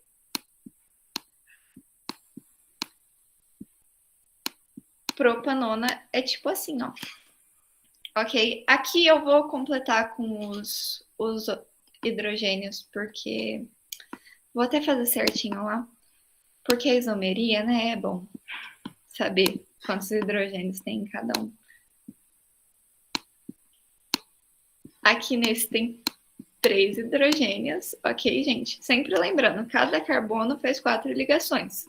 Se não é uma ligação com carbono, é uma ligação com hidrogênio. 1, 2. E aqui, ó, 1, 2, 3, 4. Esse já tá pronto. Aqui, 1, 2, 3, 4. Esse carbono também já tá saturado. Mas esse aqui falta 3. Ah! Esse 3 ficou meio feio, mas vocês entendem que é 3. Bom, vamos contar para ver se ele é isômero. Tem quantos hidrogênios? 1, 2, 3, 4, 5, 6. 6, ok. E aqui? 1, 2, 3, 4, 5, 6. 6, ok. Hidrogênio bateu. Carbono. 1, 2, 3. 1, 2, 3. Pronto, carbono bateu também. Oxigênio. Tem um, tem um. Pronto. O propanal é isômero da propanona. Isômero do quê? Vamos ver. Aqui a gente tem um aldeído e aqui a gente tem uma cetona. É um isômero de função, ok? Vamos lá. Etilmetiléter é um isômero do 2-propanol. Vamos fazer o etilmetiléter. O éter... Vamos ver, calma aí. Fazer um de cada lado. Certo? Ó, tá falando que é um éter, então o éter, o que eu tenho? Eu tenho um oxigênio, e aí de um lado ele vai estar ligado de um lado ele vai estar ligado em uma cadeia, do outro lado ele vai estar ligado na outra. Esse aqui é o metil, esse aqui é o etil. Ok? CH. Gente, fazer isso no mousepad não é fácil. Tá? Esse aqui é o etilmetiléter. E é isômero do 2-propanol. Vamos ver. Propano, a gente sabe que são 3 carbonos. E propanol, eu coloquei aqui no meio o grupo hidroxila porque ele fala 2-propanol. Esse 2 aqui está indicando aonde que é onde a hidroxila tá. Aqui vai ter 3, aqui vai ter 3. Aqui, ó, 1, 2, 3. Falta um carbono, um hidrogênio nesse carbono. Aqui tá tudo saturado? Tá. Vamos ver. Vamos contar de novo. 1, 2, 3 carbonos. Ok. 1, 2, 3 carbonos. Foi. Oxigênio. Aqui tem um, aqui tem um. Foi também. Hidrogênio. 3, 5, 8. 8. Vamos lá. 3, 5, 8. 8. Aqui também é um isômero. Do que? Novamente, a gente tem um éter e um álcool. Então, eu tenho isômero de função. 1-propanol é um isômero de 2-propanol? Vamos ver. Propanol. E aí, ó, aqui vai ser diferente, certo? Porque aqui tinha o 2. Então, a hidroxila estava no 2. Aqui a hidroxila vai estar no 1. E eu vou reaproveitar esse desenho aqui, tá, gente? Deixa eu colocar aqui os Hs. H2. H2. Vamos contar? 1, 2, 3 carbonos. Aqui tem 3 carbonos também. 1, 2, 3, 4, 5, 6, 7, 8 hidrogênios. Aqui a gente já tinha contado que tem 8 hidrogênios. E oxigênio aqui tem 1 e aqui tem 1. Eles são também isômeros. E aí, que tipo de isômeros que eles são? Esses já não são de função, porque os dois são álcool. Esse é função de posição, porque está mudando a posição da hidroxila, ok? E não é metameria, porque não é um heteroátomo, ok? O oxigênio está fora da cadeia, ele não está entre carbonos. Então, aqui a gente tem um de posição. Novamente, tá. propilamina é isômero da trimetilamina. Bom, vamos lá. Propilamina. O que a gente vai ter na amina? A gente vai ter um N. Esse aqui, essa primeira amina, propilamina, ele só está ligado a um grupo de carbono. Tá vendo que é o único que tá indicado aqui. Então, essa amina vai estar com 2 hidrogênios. E aí, propil. Vamos. 1, 2, 3. Ok? E aí, o trimetilamina. N. E aí, o N, ele faz 3 ligações, tá? E aqui, todas as ligações são de metil. Trimetil. Aqui, NH3. Bom, gente, vou falar para vocês o número de carbono ao invés de escrever, tá? 3 carbonos, 3 carbonos. Carbono foi. Nitrogênio, 1 nitrogênio, 2 nitrogênios. Nitrogênio foi. Ó, hidrogênio, aqui tem 3. Em cada um desses vai ter 3. Então, eu vou ter 9 hidrogênios aqui. Aqui, ó, vou ter 2. Esse carbono aqui também tem 2. Esse carbono aqui também tem 2, tá vendo? 2 para completar 4 ligações. Ó, ele já tem uma ligação para a esquerda, uma ligação para a direita. Falta 2. Essas 2 são de hidrogênio. E aqui tem 3. Vamos fazer a conta, então. 3, 4, 5, 6, 7, 8, 9. Aqui tem 9, aqui tem 9. Então, eles também são isômeros. Estão corretas? Todas. Todos são isômeros. Ok?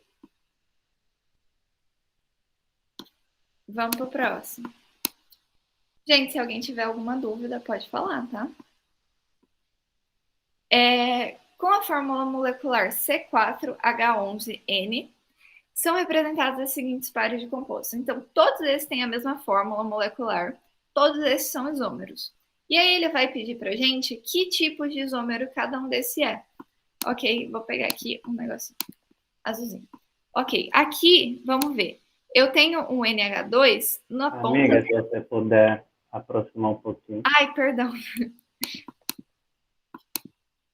Assim tá bom? Acho que tá dando. Tá.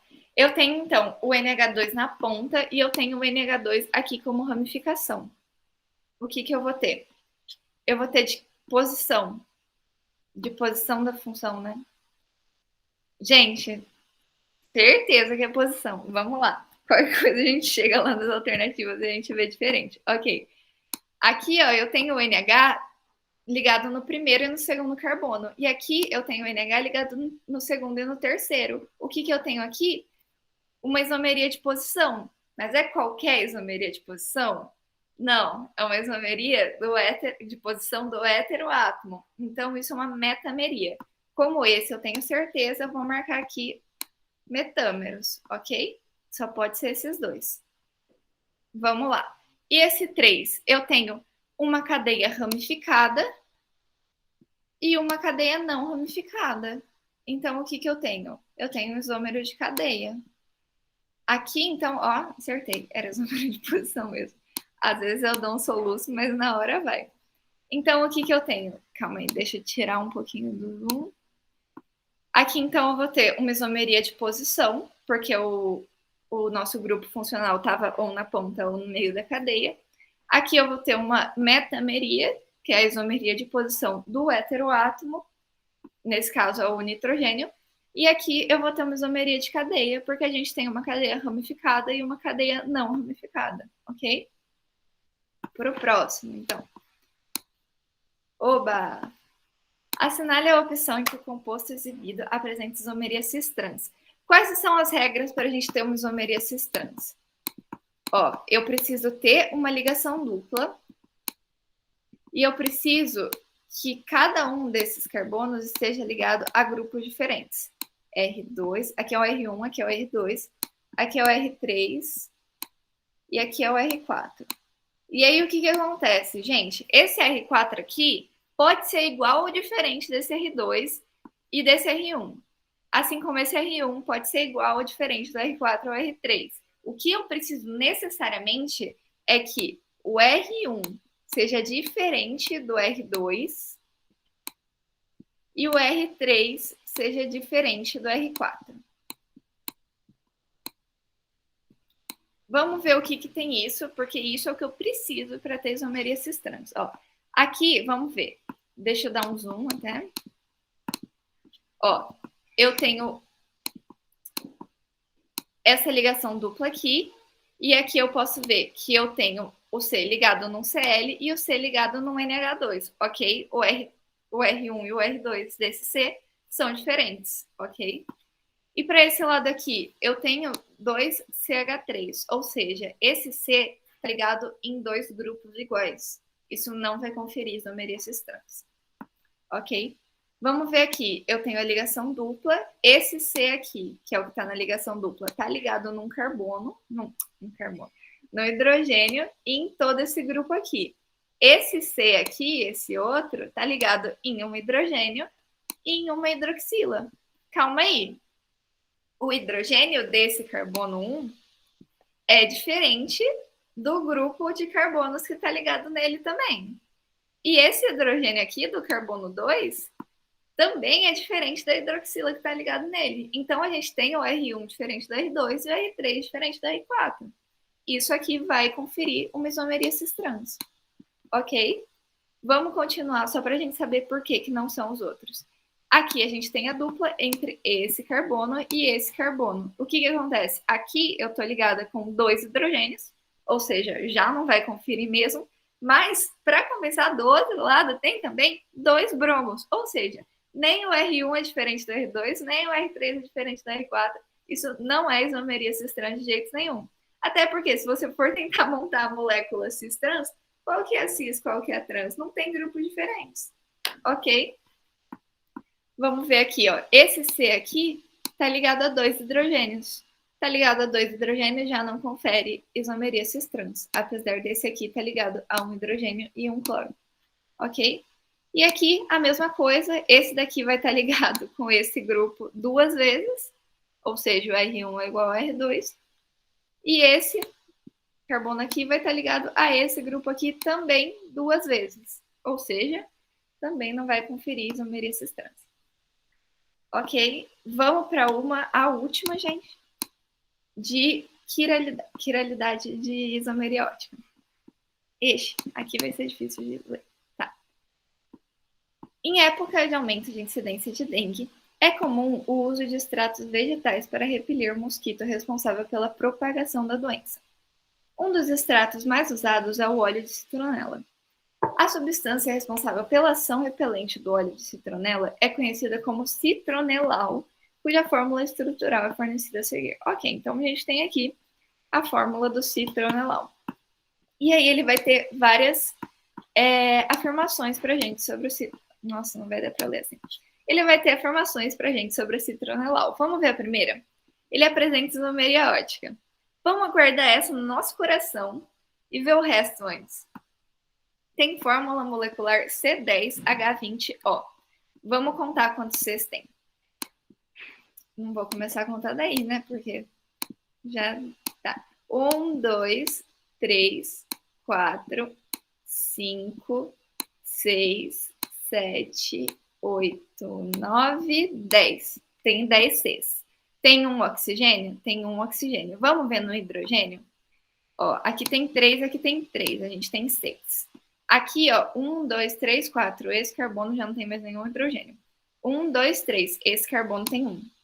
Vou marcar aqui ao invés de falar, tá? Aqui tem 2, aqui tem 2, aqui tem 1, 2, 3 ligações. Então, aqui tem um hidrogênio, aqui tem 3, aqui tem 2 e aqui tem 1. Vamos contar tudo isso. 1, 2, 3, 4, 5, 6, 7, 8, 9, 10, 11, 12, 13, 14, 15, 16, 17, 18. 18. Porra. Ups. 18 não é 20. Então, não é esse daqui. Apresenta duplas ligações conjugadas. Gente, o que são duplas ligações conjugadas? São quando você tem uma dupla, uma simples e uma dupla. Uma seguida da outra, entende? E aqui a gente só tem uma dupla. Bom, tem essa dupla aqui com o oxigênio também, mas está lá longe. Então, não tem duplas ligações conjugadas. Não sofre reação de hidrogenação. Gente, para a gente fazer a reação de hidrogenação, qual que é o único critério? É a gente ter uma ligação dupla ou tripla. Aqui eu tenho uma ligação dupla entre carbonos. Então, ele pode sim sofrer hidrogenação. Aqui não está certo. Apresenta função cetona? Bom, vamos ver. Que função é essa aqui? Essa função aqui é muito parecida com o ácido carboxílico, só falta um O aqui. Então, ela é um aldeído, não é uma cetona. E aí, vamos ver, então, se apresenta isomeria ótica. Vamos apagar tudo esses rabiscos aqui e ver. Gente, aonde que pode aparecer isomeria ótica? Qual que é o meu critério para ter isomeria ótica? É eu ter um carbono com 4 ligantes diferentes. Ou seja, eu vou ter um C ligado ao R1, ligado ao R2, ligado ao R3, ligado ao R4. E R1 é diferente de R2, é diferente de R3, é diferente de R4. Tudo é diferente entre si. Onde que eu posso ter isso? Eu posso ter isso, vou falar direto para vocês, tá? Porque acabou o nosso tempo. Que é aqui que eu posso ter isso. Por quê? Aqui eu estou ligando com um metil. Aqui eu estou ligando com um grupo de carbonos que tem um aldeído na ponta. Aqui eu estou ligando com um outro grupo de carbonos bem diferente desse. E aqui está faltando uma ligação que não está mostrada, mas é um hidrogênio. O hidrogênio também é diferente de todos esses grupos. Então, isso aqui é um carbono quiral. Acabou nossa aula. É isso. Se vocês quiserem, eu explico coisa do log, que... Por favor, se quiserem essas coisas de matemática. Eu vou explicar, ó. Leandra, vai ser a mesma aula. Vai ser a mesma coisa.